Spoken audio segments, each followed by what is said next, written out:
Saludos cordiales a quienes me escuchan. Julio Simón es mi nombre y soy estudiante del doctorado en educación de la Universidad de los Andes, Mérida. Soy de la República Dominicana y en este caso voy a dar cuenta sobre la conferencia regional de educación superior, específicamente del eje 3, que versa sobre educación superior, internacionalización e integración regional de América Latina y el Caribe. Esencialmente, como el nombre lo indica, este eje se va a encargar de entender, de versar, de problematizar y de alguna manera intentar resolver incluso cómo se va a integrar la educación superior en toda América Latina. Esa será la pregunta que va a permear toda la presentación. Es importante establecer un marco teórico para nosotros poder comprender de qué va este eje. Esencialmente, el eje 3 es una estrategia político-académica orientada a fortalecer la orientación solidaria entre los sistemas de educación superior de la región. ¿Por qué académica? Bueno, porque la idea central es poder entender o hibridar la ejecución académica de las universidades, pero naturalmente esto es imposible de lograr si no es a través del ejercicio político. Esta vinculación no será de cualquier manera. Como pueden ver, primero se va a tener en cuenta la diversidad cultural, es decir, los países de Latinoamérica no necesariamente se parecen entre sí, ¿ya? Entonces, en ese sentido,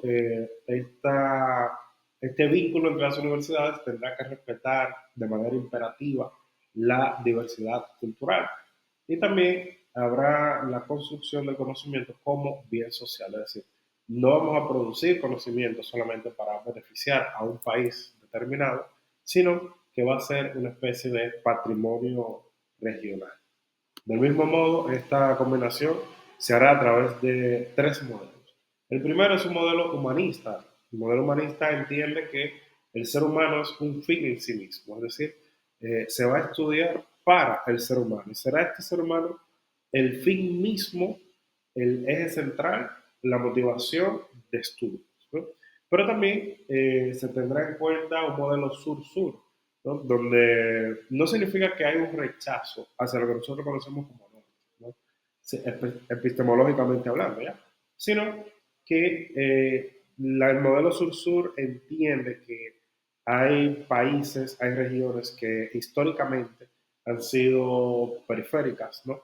Entonces, que han sido relegadas y en este caso son estas regiones precisamente las que intentarán entenderse a sí mismas y con ese producto mirar hacia otras esferas y no al revés, donde otras esferas miran las regiones periféricas e intentan moldearla a su voluntad y semejanza. Y finalmente, el tercer modelo es un modelo contrahegemónico, entendiendo la hegemonía como ese modelo, una especie de modelo administrativo, no válido, por supuesto, donde una comunidad intenta de alguna manera apoderarse de otra y ese empoderamiento es considerado como algo normal y natural, ¿no?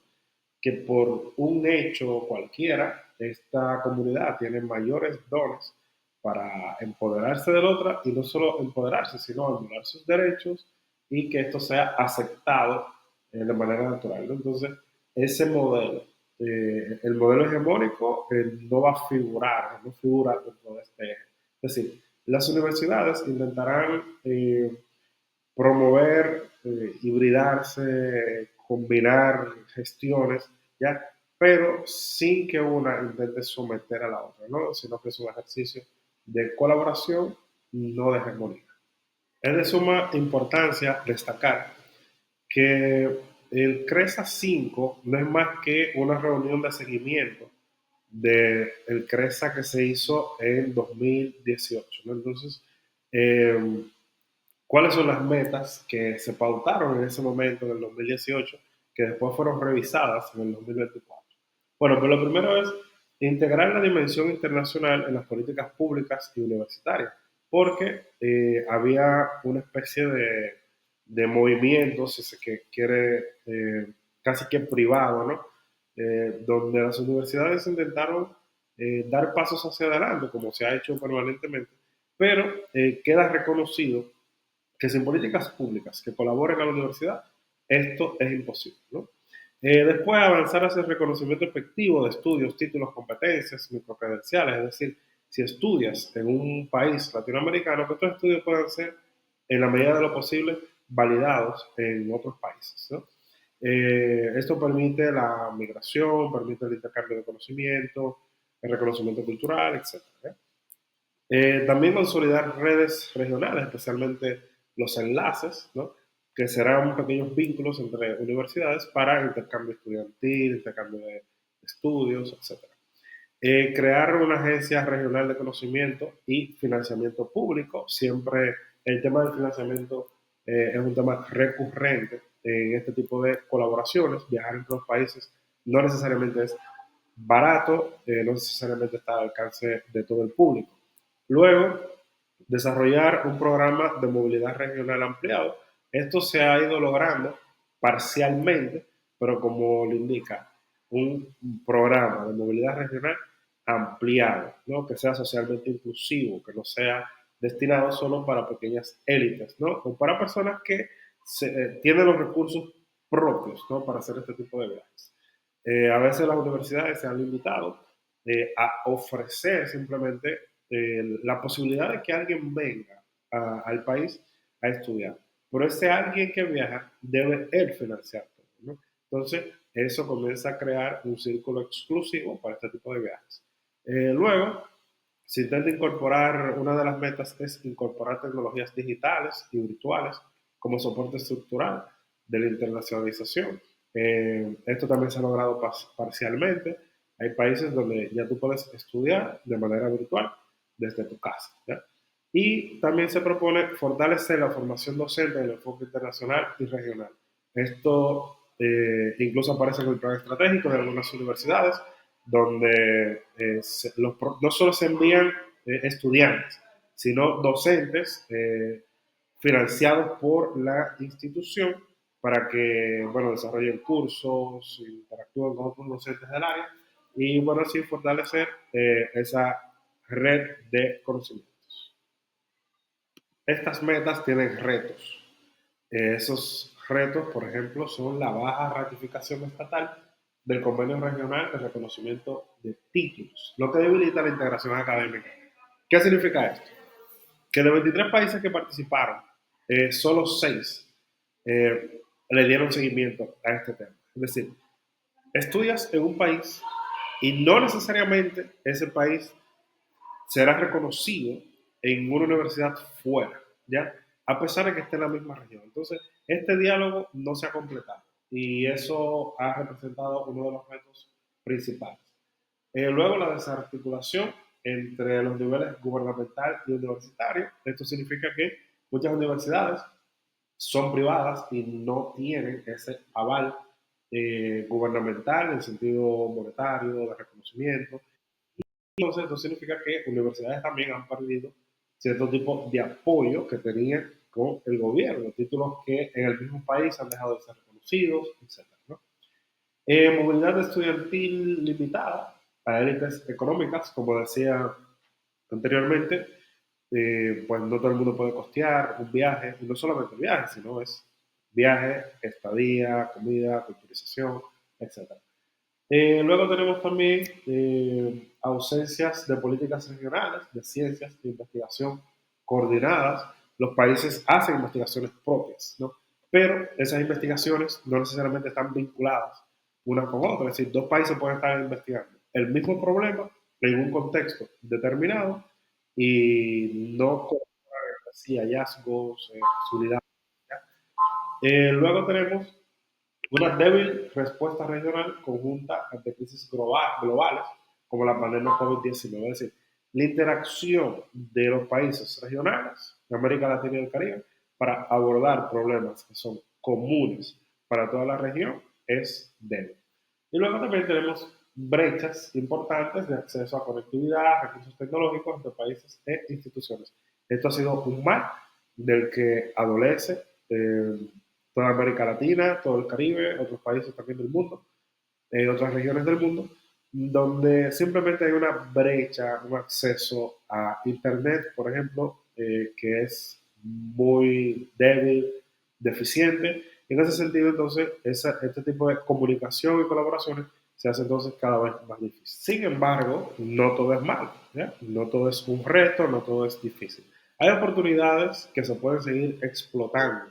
Una de ellas, por ejemplo, son las experiencias previas exitosas de redes universitarias y programas de movilidad. Sí hay países, ¿ya?, donde a pesar de que hay cierto tipo de reserva hay cierta cuota de elitismo, sí hay países donde la movilidad es exitosa porque te permite la visa estudiantil, por ejemplo, sin ningún tipo de dificultades, ¿no? También hay avances en reconocimiento de créditos y microcredenciales. Esto no significa que se te valida una asignatura completa, no significa que se te valida una carrera completa, pero sí hay pequeñas microcredenciales, como por ejemplo, puedo señalar uno por experiencia propia, que es sobre ética, ¿ya? O sea, microcredenciales de ética, estudiado en otro país y validado en mi universidad. Luego, expansión de la educación virtual como mecanismo de integración. Hay programas donde se internacionalizan eh, porque es virtual, ¿no? Entonces tienes un programa virtual donde hay personas de distintos países que, bueno, hacen aportes, hablan de sus países y estudian ahí, ¿ya? O digamos que ese es el espacio virtual. Hay un consenso académico regional sobre la necesidad de una agenda común. Esto es importante porque hay un reconocimiento del problema. Es decir, regionalmente, los países, América Latina y el Caribe, entienden que sí debemos ponernos de acuerdo. Y este tipo de congresos, como la CRES, por ejemplo, este tipo de conferencias, pues son las que permiten dar cabida a ese problema. Y una vez que el problema está definido, entonces resolverlo es mucho más fácil, ¿ya? Y luego tenemos la posibilidad de construir un modelo propio de internacionalización no subordinado a lógicas externas, ¿no? Y esto de alguna manera recupera esa lógica del modelo sur-sur para abordar este tipo de conflictos. Ahora bien, una vez que se tiene determinado cuáles son los retos, las oportunidades, la definición de este conflicto, de qué trata el eje, la pregunta central es cuál es el papel de la educación superior en la consecución de este eje. Es decir, la educación superior, ¿qué aporta o cuál es su función para que este eje se logre? Bueno, lo primero es que la educación superior es concebida como un actor estratégico central y no como una ejecutora pasiva de políticas estatales. Es decir, no es verdad que hay políticas estatales que se van a establecer, ¿ya?, para que la universidad las ejecute, sino que parte del eje central, el desarrollo de este eje, es propio de las universidades, ¿no? Entonces, en ese sentido, las universidades operan como un espacio de producción de conocimiento pertinente en las realidades regionales, es decir, lo que hace que el conocimiento crezca en un país son sus investigadores en universidades, ¿ya? Es decir, esto no sucede en educación media, por ejemplo. En educación media es verdad que hace, por ejemplo, ferias técnicas, etcétera, pero cuando estamos hablando de conocimiento profundo, de innovaciones, pues ya esto es algo como más destinado a la educación superior. Asimismo, las universidades activan redes académicas que permiten la cooperación científica e informativa. Como dije antes, esto es como un círculo más exclusivo para las universidades.